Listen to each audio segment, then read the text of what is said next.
to keep these things in mind. We be using these words to point to things, but these things ain't what it really is. It's like energy, right?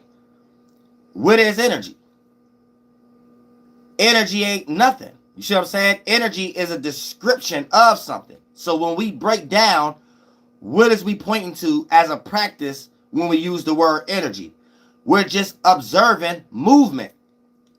But when we break down what's moving, scientists get y'all confused because what's moving is like atoms, particles, gluons, and stuff like that. So energy ain't something making these things move. Energy is a word that they're using to describe there's movement of things that's invisible to the naked eye. You get it? So this is how people get lost in Latin and English and don't know what they're talking about and stuff like that as far as atheists and stuff. Or tell me where's some energy at. Tell me, could we put energy in a cup? Can we go find energy somewhere? No. You gonna go on Google and hear the description. Energy means movement. So, okay, that's what energy means. It means movement. It's not describing what's moving. Or scientists wouldn't be giving y'all terms like dark matter and shit. Do you get it? Y'all got to stop being, y'all be lost, like, for real. Y'all atheists be lost. Everybody be lost. To the point y'all even call God energy. Lord Jesus Christ. Y'all comprehension skills is so low, I don't know where to start. I don't know where to start. Just like the term consciousness. Consciousness is a term for aware.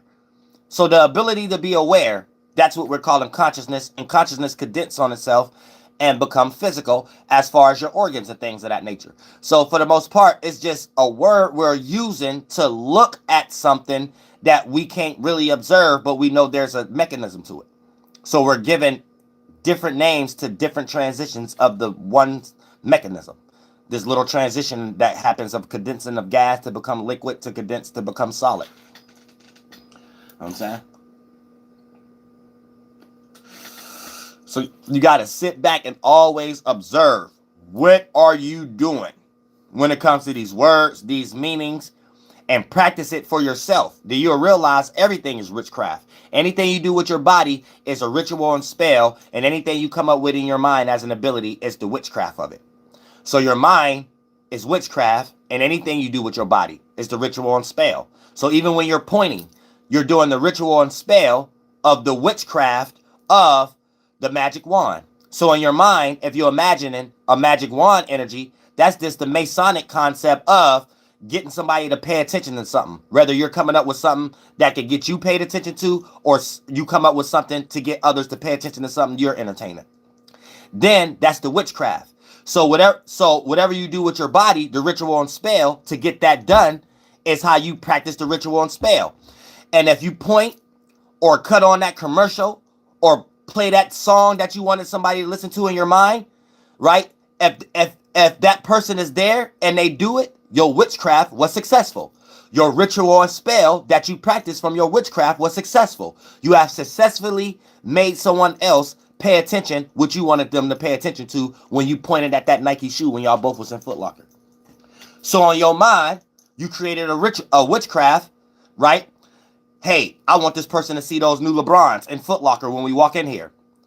And you created the ritual and spell. Anything you do with your body. As soon as y'all walked in there, you convinced yourself with your spiritual narcissism Lucifer that y'all so comfortable with, because y'all follow these spirits that teach y'all this, and you don't look at it like it's bad. And you told yourself, yeah, if I point and if I say something, they're going to look at it because they're going to be like, yeah, they never seen that before and stuff like that. So this is the things you coming up in your mind to come up with this ritual and spell from that witchcraft and to actually do for it to be successful. The moment you point and be like, hey, look at these new LeBrons over here. The moment your friend or your wife or your husband look, your ritual and spell witchcraft was successful. And y'all all got that from y'all daddies, y'all lords, y'all Masons, y'all Jews, y'all Jesuits.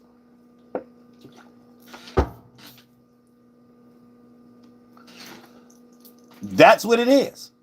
It ain't nothing else.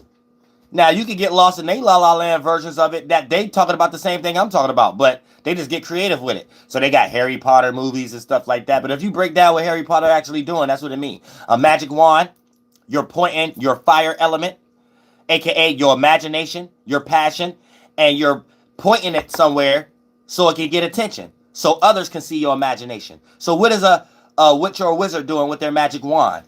Shooting a flame or a character or a creative gift out that others outside of them can see in some way, shape, or form, and call it magic. So that's just a Mason allegory to raise us, to teach us that's what we do when we express our mind. Now, anytime we do it in a good way, that's why we got suspensories now. They create a monopoly, but every time we get good at it, they change the rules around. So this what makes me ask Archangel Uriel question, what is they trying to do to y'all humans? Is they trying to raise y'all to be good men or women? Or is it that anytime a good man or woman come around, they do some secret assassination character type stuff and they act like they don't want it?